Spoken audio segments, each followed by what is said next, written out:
Good evening and welcome to my channel.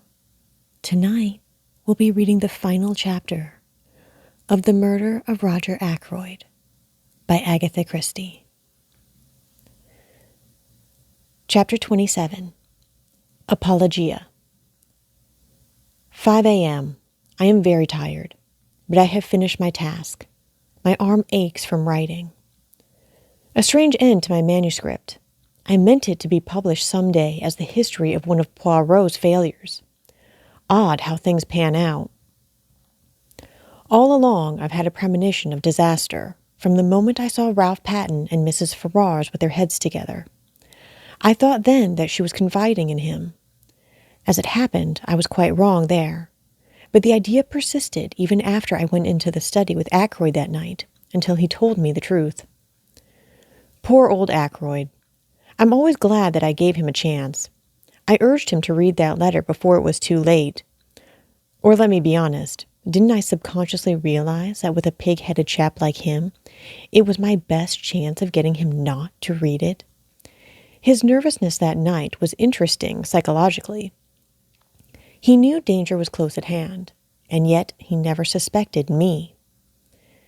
The dagger was an afterthought. I'd brought up a very handy little weapon of my own, but when I saw the dagger lying in the silver table, it occurred to me at once how much better it would be to use a weapon that couldn't be traced to me. I suppose I must have meant to murder him all along. As soon as I heard of Mrs. Ferrars' death, I felt convinced that she would have told him everything before she died. When I met him and he seemed so agitated, I thought that perhaps he knew the truth, but that he couldn't bring himself to believe it, and was going to give me the chance of refuting it. So I went home and took my precautions. If the trouble were, after all, only something to do with Ralph, well, no harm would have been done. The dictaphone he had given me 2 days before to adjust. Something had gone a little wrong with it, and I persuaded him to let me have a go at it, instead of sending it back. I did what I wanted to it, and took it up with me in my bag that evening. I am rather pleased with myself as a writer. What could be neater, for instance, than the following? The letters were brought in at 20 minutes to 9. It was just on 10 minutes to 9 when I left him, the letter still unread. I hesitated with my hand on the door handle, looking back and wondering if there was anything I had left undone. All true, you see. But suppose I had put a row of stars after the first sentence. Would somebody then have wondered what exactly happened in that blank 10 minutes? When I looked around the room from the door, I was quite satisfied. Nothing had been left undone. The dictaphone was on the table by the window, timed to go off at 9:30. The mechanism of that little device was rather clever, based on the principle of an alarm clock, and the armchair was pulled out so as to hide it from the door. I must admit that it gave me rather a shock to run into Parker just outside the door. I have faithfully recorded that fact. Then later, when the body was discovered, and I had sent Parker to telephone for the police, what a judicious use of words. I did what little had to be done. It was quite little, just to shove the dictaphone into my bag and push back the chair against the wall in its proper place. I never dreamed that Parker would have noticed that chair. Logically, he ought to have been so agog over the body as to be blind to everything else. But I hadn't reckoned with the trained servant complex.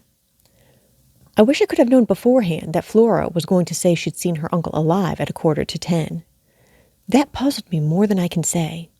In fact, all through the case there have been things that puzzled me hopelessly. Everyone seems to have taken a hand. My greatest fear all through has been Caroline. I have fancied she might guess. Curious the way she spoke that day of my strain of weakness.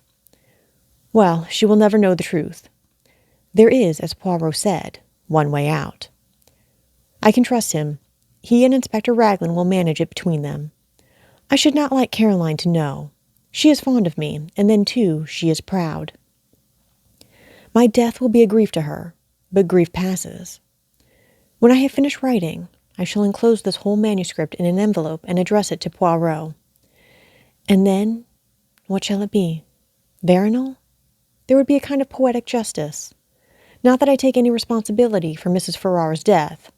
It was the direct consequence of her own actions. I feel no pity for her. I have no pity for myself either. So let it be Veronal. But I wish Hercule Poirot had never retired from work and come here to grow vegetable marrows. Thus ends Chapter 27 of The Murder of Roger Ackroyd by Agatha Christie.